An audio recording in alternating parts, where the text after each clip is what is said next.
Hello and welcome to M academy. मैं हूं शशांक लखेरा और भारत सरकार ने एक बहुत ही बड़ा डिसीजन लिया है। पेट्रोल 9 रुपए सस्ता हो गया है। इसके अलावा डीजल के रेट में भी आपको काफी कमी देखने को मिलेगी और इसका एक बहुत ही बड़ा इम्पैक्ट जो है भारत सरकार पे पड़ेगा।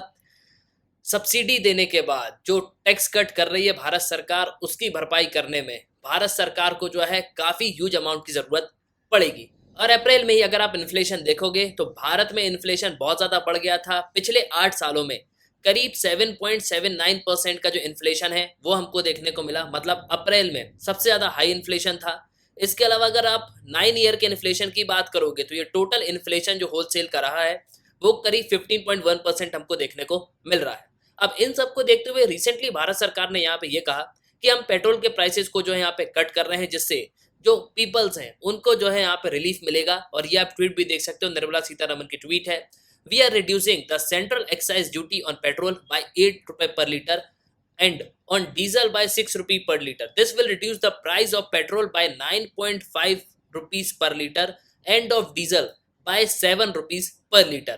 It will have revenue implication of around 1 lakh crore year for the government. तो बेसिकली भारत सरकार पे आपको एक बहुत ही बड़ा इम्पैक्ट देखने को मिलेगा। 1 लाख करोड़ हर साल का इम्पैक्ट जो है भारत सरकार को यहाँ पे झेलना होगा। और देखो जिस तरीके से भारत सरकार पेट्रोल और डीजल के प्राइसेस यहाँ पे कम कर रही है, आपको बहुत सारी चीजों के प्राइस जो है यहाँ पे कम होते हुए नजर आएंगे, क्योंकि इससे जो ट्रांसपोर्टेशन का पैसा है वो भी यहाँ पे कम लगेगा और जो फर्टिलाइजर्स हैं उनकी कीमत भी जो है आपको कम देखने को मिलेगी। इसके अलावा भारत सरकार जो सीमेंट और स्टील के प्राइसेस हैं उन पे भी जो है कट डाउन कर रही है। और देखो अगर आप फर्टिलाइजर के प्राइसेस देखोगे तो ग्लोबली वो बढ़ते जा रहे हैं और भारत सरकार पूरी यहाँ पे कोशिश कर रही है कि हम फर्टिलाइजर पे भी जो है यहाँ पे सब्सिडी प्रोवाइड करें, लोगों को जो है फर्टिलाइजर सस्ते दाम पे उपलब्ध हो जाएं। और इसके बाद प्राइम मिनिस्टर नरेंद्र मोदी ने भी यहाँ पे ट्वीट किया और ये कहा कि हम जो है ज़्यादा से ज़्यादा यहाँ पे कोशिश कर रहे हैं कि जो हमारे कॉमन मैन हैं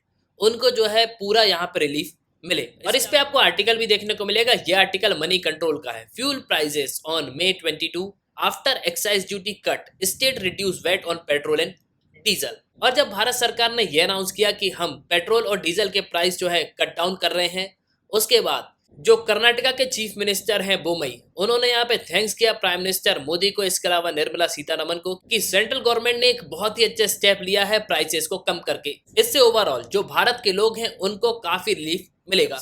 और देखो जब से रशिया ने यूक्रेन पे अटैक किया है तब से दुनिया भर में क्रूड ऑयल के प्राइसेस जो हैं आपको बढ़ते हुए नजर आएंगे। रशिया बहुत ही बड़े लेवल पे क्रूड ऑयल को जो है प्रोड्यूस करता है, इसके अलावा वर्ल्ड वाइड दुनिया भर में इसको सेल भी करता है। और रशिया यूक्रेन वॉर की वजह से ही आपको ओवरऑल पूरी दुनिया भर में जो प्राइसेस है वो बढ़ते नजर आएंगे। सिर्फ क्रूड ऑयल के ही नहीं, और भी चीजों के जो प्राइसेस हैं उन पे आपको काफी हाइक देखने को मिलेगी। तो एक्चुअली में भारत सरकार ने जो ये स्टेप लिया है, इससे क्या इम्पैक्ट पड़ेगा इंडिया पे, काफी कुछ जो है आपको इस वीडियो में जानने को मिलेगा। उसके पहले अगर आप किसी भी एग्जाम की प्रिपरेशन कर रहे हो तो आप हमारे स्मार्ट कोचिंग तो कर सकते हो। आपको सिंपली करना क्या होगा, ऐप को डाउनलोड करना होगा, फिर आपको साइन अप करना है। आप 2 वीडियो से लेक्चर देख सकते हो जो डेमो लेक्चर होंगे, फिर आपको प्रोफाइल में जाना है, प्लान को परचेस करना है, कोर्सेज को एंजॉय करना है। एक ही सब्सक्रिप्शन में आप सभी कोर्स अवेल कर पाओगे और आप यहाँ पे पीडीएफ भी डाउनलोड कर सकते हो। इसके अलावा themeacademy.in ये हमारी वेबसाइट है, आप वेबसाइट पे भी लॉग इन कर सकते हो ना। फर्स्ट ऑफ ऑल तो आप यहाँ पे ये समझ लो कि रशिया जो है वर्ल्ड का 3rd लार्जेस्ट ऑयल प्रोड्यूसर है, यूएस और सऊदी के बाद। देखो यूएस के पास ऑयल बहुत ज्यादा है लेकिन वो यहाँ पे प्रोडक्शन करता नहीं है। यूएस सिंपली जो है एक मिडिलमैन का रोल यहाँ पे प्ले करता है।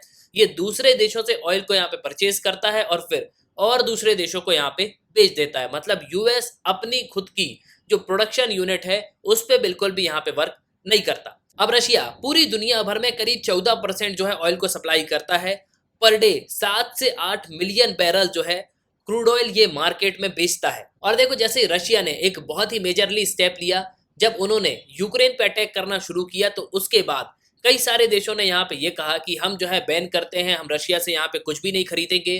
खासकर यूएसए और यूके ने एक बहुत ही मेजर स्टेप लिए और उन्होंने यहाँ पे ये कह दिया कि हम जो है ऑयल के इंपोर्ट को बैन कर रहे हैं, हम रशिया से कुछ भी जो है नहीं खरीदने वाले। और सिर्फ यही नहीं, कई सारे देशों ने तो यहाँ पे ये भी कहा कि हम गैस को भी जो है रशिया से परचेज नहीं करेंगे। रशिया बहुत ही भारी मात्रा में गैस को जो है सप्लाई करता है यूरोपियन कंट्रीज में। इसके अलावा रशिया की बहुत ही बड़ी क्रूड ऑयल की सप्लाई आपको ग्लोबल मार्केट में देखने को मिलेगी। अब देखो जैसे ही कई सारे देशों ने यहाँ पे यह अनाउंस किया कि हम जो है क्रूड ऑयल को बैन कर रहे हैं, मतलब हम रशिया से यहाँ पे परचेज नहीं करेंगे, तो ऑब्वियस सी बात है कि ये किसी और देश से यहाँ पे परचेज करेंगे। और जैसे ही रशिया ने यूक्रेन पे वॉर डिक्लेयर किया तो दुनिया भर में जो ऑयल के प्राइसेस, जो क्रूड ऑयल के प्राइसेस वो यहाँ पे बढ़ने लगे। 14 साल में पहली बार जो है $140 प्रति बैरल जो है ऑयल बिका है। मतलब रशिया यूक्रेन वॉर की वजह से बहुत ही ह्यूज इम्पैक्ट ग्लोबली हमको देखने को मिल रहा है, और इसका इम्पैक्ट इंडिया पे भी पड़ा। इंडिया पे भी क्रूड ऑयल के प्राइसेस जो है बढ़ने लगे, इंडिया को भी महंगा ऑयल जो है यहाँ पे परचेज करना पड़ा। लेकिन अब फाइनली जो है इंडिया ने यहाँ पे ये कह दिया है कि हम प्राइसेस को जो है यहाँ पे कट डाउन कर रहे हैं, और भारत सरकार जो एक्साइज ड्यूटी है पेट्रोल पे उसको करीब 8 रुपए यहाँ पे कम कर रही है, और डीजल पे हमको 6 रुपए की कमी जो है देखने को मिलेगी। इसके बाद जो प्रॉपर रिडक्शन के बाद जो प्राइसेस हैं वो आपको 9.5 रुपीज पर लीटर जो है कम देखने को मिलेंगे, और डीजल के प्राइस में आपको 7 रुपए की जो है कमी देखने को मिलेगी। और ये लिस्ट भी है, आप चेक कर सकते हो। दिल्ली में पेट्रोल का प्राइस जो है 95.9 रुपीस आपको देखने को मिलेगा। इसके अलावा मध्य प्रदेश में 108 रुपए आपको देखने को मिलेगा। इसके अलावा डीजल के प्राइस 94 रुपीस पर लीटर आपको देखने को मिलेंगे। और इसके बाद निर्मला सीतारमण जो कि हमारी फाइनेंस मिनिस्टर है, उन्होंने यहाँ पे ये भी कहा कि भारत सरकार जो है सब्सिडी भी यहाँ पे प्रोवाइड करेगी 200 रुपए पर एलपीजी सिलेंडर। जो 9 करोड़ बेनिफिशियरी हैं प्रधानमंत्री उज्ज्वला योजना के, उसके अंडर में भारत सरकार जो है सब्सिडी भी प्रोवाइड करेगी। और देखो, जब भारत सरकार ये सब्सिडी यहाँ पे प्रोवाइड करेगी तो भारत सरकार को भी जो है काफी ह्यूज इम्पैक्ट पड़ेगा। 6100 करोड़ के लगभग जो है भारत सरकार को सब्सिडी में यहाँ पे देने होंगे ना। फर्स्ट ऑफ ऑल तो एक बार प्रधानमंत्री उज्ज्वला योजना को समझ लो। ये 2016 में लॉन्च करी गई थी, प्राइम मिनिस्टर नरेंद्र मोदी ने इसको लॉन्च किया था 1 मई 2016, और करीब 50 मिलियन जो एलपीजी कनेक्शंस हैं वुमेन को, जो कि पॉवर्टी लाइन के बिलो हैं, उनको जो है डिस्ट्रीब्यूट किए गए थे। और एट लास्ट मैं आपको एक चीज बता दूं कि जिस तरीके से भारत सरकार जो है टैक्स को यहाँ पे कट कर रही है, पेट्रोल के प्राइसेस को कम कर रही है, ये तो काफी अच्छी बात है। लेकिन एक बहुत ही बड़ा बर्डन जो है भारत सरकार पे आपको देखने को मिलेगा। प्रेजेंटली आपको इंडियन करेंसी भी जो है ग्लोबल मार्केट पे लो पे देखने को मिलेगी। इसके अलावा श्रीलंका ने भी जो है इसी तरीके के यहाँ पे स्टेप लिए थे, उन्होंने भी काफी हद तक जो है टैक्स को कट करने की कोशिश की थी, और इसके बाद श्रीलंका की हालत जो है बहुत ज्यादा यहाँ पे खराब हो गई। लेकिन ओवरऑल भारत सरकार पे बर्डन पड़ेगा जरूर, लेकिन भारत सरकार फिर भी जो है इसको यहाँ पे मैनेज कर लेगी। तो एट लास्ट आई होप कि आपको जो है इस वीडियो में काफी कुछ जानने को मिला होगा। अपनी ओपिनियन लिखेगा जरूर। इसी के साथ ये तंत्र इस वीडियो का सुनने के लिए बहुत बहुत धन्यवाद। जय हिंद, जय भारत।